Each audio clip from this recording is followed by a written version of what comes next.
Assalamualaikum warahmatullahi wabarakatuh. Apa kabarnya semua teman-teman? Semoga dalam kondisi sehat walafiat. Oke, kita akan lanjutkan untuk pertemuan berikutnya ya. Setelah seminggu kemarin saya tidak bisa hadir, saya berhalangan. Untuk itu saya langsung jam ke pertemuan yang kelima. Oke, sebentar ini saya share screen dulu sebentar. Oke.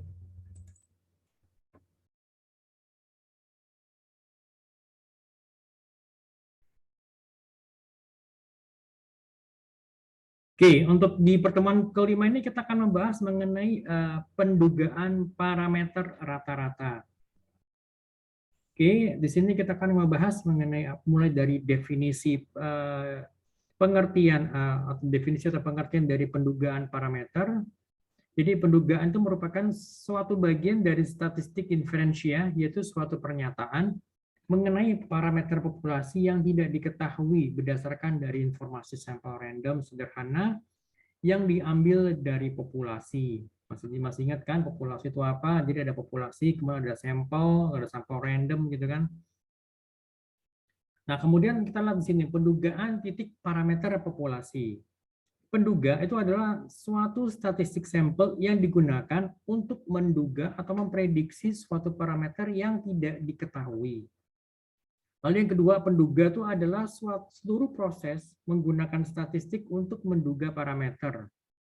Yang ketiga, penduga tunggal atau titik atau point estimate itu adalah pendugaan yang terdiri dari satu nilai saja.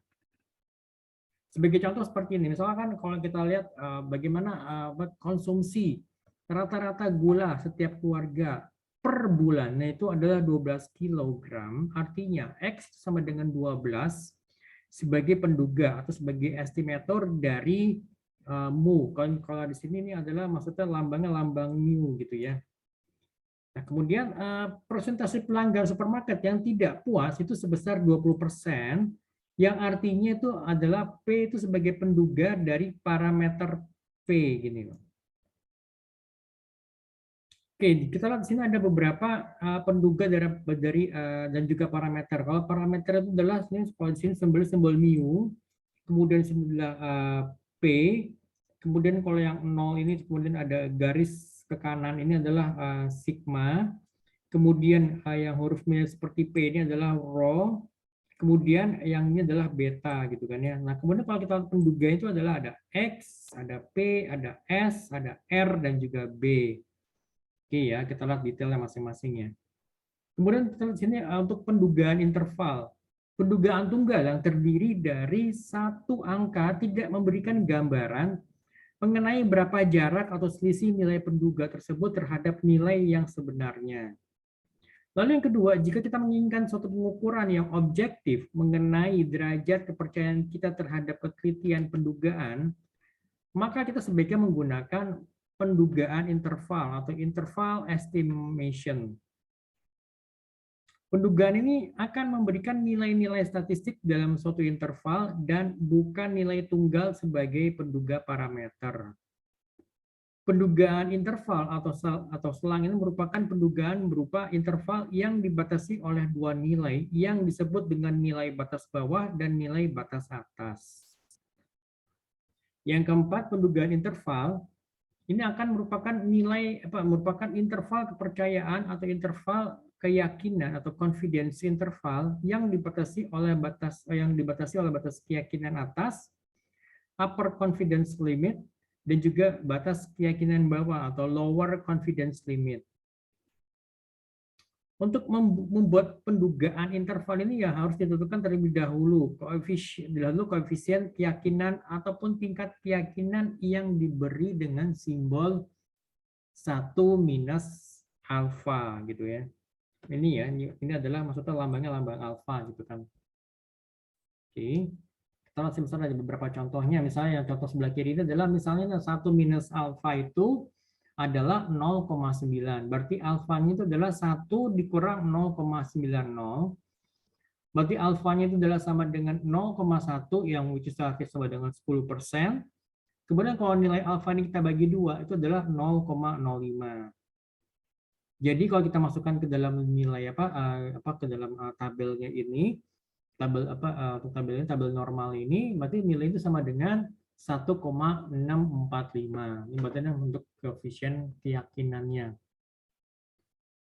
Kemudian misalkan kalau 1 minus alfa itu sama dengan 0,98 dan n sama dengan 25, itu artinya adalah alfa itu adalah bernilai 0,02. 0,02 dari mana? Dilihat dari 1 dikurang 0,98 equals 0,02. Nah, nilai alfa ini kita bagi 2 sama dengan 0,01.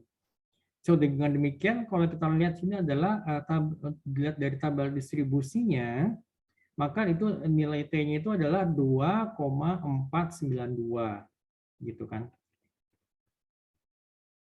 Nah, kemudian untuk pendugaan interval rata-rata mu dan juga pendugaan parameter dengan sampel yang besar. Jadi sampel itu lebih dari 30. Jadi jumlah sampel itu lebih dari 30. Nah, itu kita lihat di sini. Jika mu dan sigma diketahui dan populasi tidak terbatas atau populasi terbatas dan penarikan sampel dilakukan dengan pengembalian kembali dengan adanya pengembalian tadi itu with replacement, maka rumus itu adalah seperti ini, ya kan? Jika U dan sigma diketahui populasi terbatas dan penarikan sampel dilakukan tanpa pengembalian, maka rumusnya kita menggunakan rumus yang berbeda seperti ini, gitu kan ya. Nah, kemudian juga pendugaan interval rata-rata mu, pendugaan parameter dengan sampel besar. Jadi sampel itu lebih dari lebih dari 30 ini. Nah, jika mu dan sigma tidak diketahui, populasi tidak terbatas atau populasi terbatas dan penarikan sampelnya dilakukan dengan adanya pengembalian, maka kita menggunakan rumus yang ini ya. Jadi S ini kan. Nah, sekarang kita lihat beberapa contoh-contohnya di sini. Oke, kita lihat satu sampel random yang terdiri dari 100 wisatawan asing yang telah dipilih untuk diwawancarai dari populasi yang dianggap tidak terbatas dan terdiri dari semua wisatawan asing yang ada di Indonesia. Dari wawancara itu diketahui rata-rata pengeluaran per kunjungannya itu adalah 800 US dollar per wisatawan. Jadi rata-rata pengeluaran per satu kali kunjungan dan per wisatawan itu adalah 800 US dollar. Jika dianggap deviasi standar dari pengeluaran semua wisatawan di Indonesia itu adalah sebesar 120 US dollar, maka buatlah interval keyakinan sebesar 95% untuk menduga atau mengestimasi rata-rata pengeluaran per wisatawan per kunjungannya di Indonesia. Oke, kita lihat di sini, berarti ini N itu sama dengan 10, ya kan? Sorry, ini N-nya 100 ya, ini salah ketik ya, N-nya sama dengan 100, kemudian X-nya itu adalah di sini berasal dari apa tadi? Rata-rata pengeluaran per wisatawan itu adalah 800 US dollar untuk setiap kali kunjungan, dan sigma-nya itu adalah 120 US dollar, itu adalah standar deviasi, itu adalah standar deviasinya ini, dan juga tingkat keyakinannya itu adalah ini kan, interval keyakinan 95%, berarti alfanya itu kita masukkan nilai 5% di sini, gitu kan.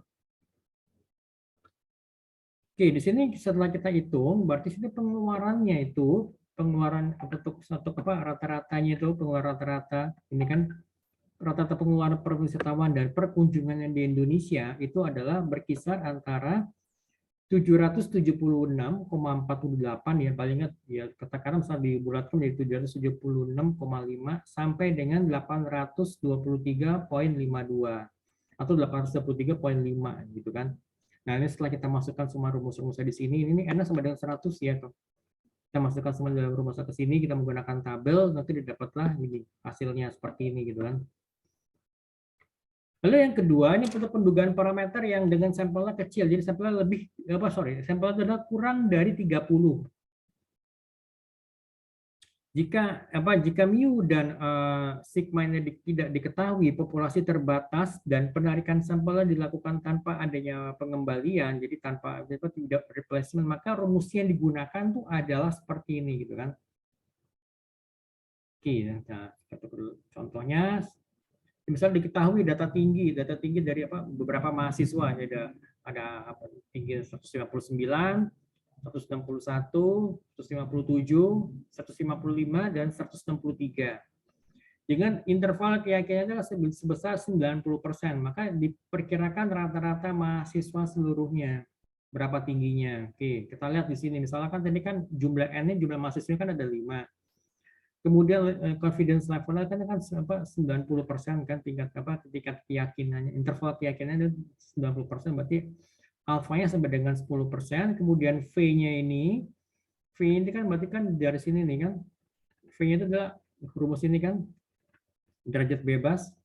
V sama dengan N kurang 1, berarti 5 dikurang 1 sama dengan 4, berarti V sama dengan 4. Kita masukkan ke dalam rumus, berarti sini kita bisa mengetahui bahwa S-nya itu berarti rata-rata tingginya ini secara keseluruhan, rata-rata tinggi mahasiswa itu adalah berapa? Berarti kita bisa lihat di sini 155. Di antara 155 sampai dengan 160 gitu. Atau kalau misalkan kita bulatkan, misalnya pembulatan ke atas 156 sampai dengan misalnya 160 gitu kan. Ini kita misalnya yang 60 ini kita lakukan pembulatan ke bawah karena ini kan di bawah 0,5. Nah, kalau misalnya di atas 0,5 kita melakukan pembulatan ke atas, berarti kita bisa tulis 156 sampai dengan 160 gitu loh. Nah, ini seperti ini. Nah, kemudian untuk penentuan besaran sampel N untuk pendugaan rata-rata, ini juga bisa kita lihat di sini, andaikan di antara plat baja yang dibuat melalui suatu proses tertentu memiliki distribusi normal dengan apa tadi segmen 0,5, berapa besaran sampel yang harus kita ambil agar kita yakin 95%, agar tadi ya tingkat interval confidence itu adalah 95%, dan juga rata-rata sampel tidak akan berselisih dari rata-rata populasi yang lebih dari 0,1. Nah, kita ketahui bahwa salah tadi ini segmen 0,5, gitu kan.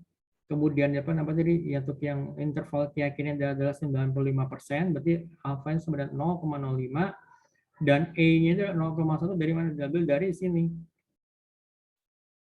Nah, kita bisa masukkan ke dalam rumus, kita menggunakan rumus tadi, itu berarti N sama dengan 96,4, ya kan, N sebenarnya 96,4 gitu kan hasilnya. Berarti kalau misalkan kalau naik karena nilainya nilai itu desimal, karena kan jumlah sampel tuh harus harus bulatnya. Nanti kan sini kita bisa pembulatan ke bawah. Berarti N itu sama dengan 96,4, atau kita melakukan pembulatan ke bawah, berarti N itu sama dengan 96. Jadi jumlah sampel yang harus diambil itu adalah 96 gitu. Itu teman-teman. Oke, ini pembahasan singkat saya untuk pertemuan yang kelima. Nanti kalau misalkan ada yang ditanyakan, monggo silakan. Saya bisa dihubungi tetap bisa dihubungi